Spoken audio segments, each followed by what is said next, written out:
we are looking at how to pronounce these names. We're going to be looking at how to say more confusing names as well.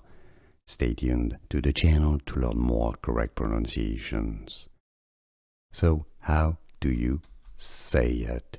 Well, if you consider this is an Italian name, it's a brand name and it's most common in Pakistan, I know.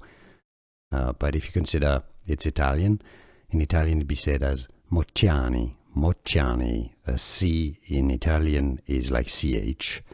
Double C just means that you need to stress on that CH, okay?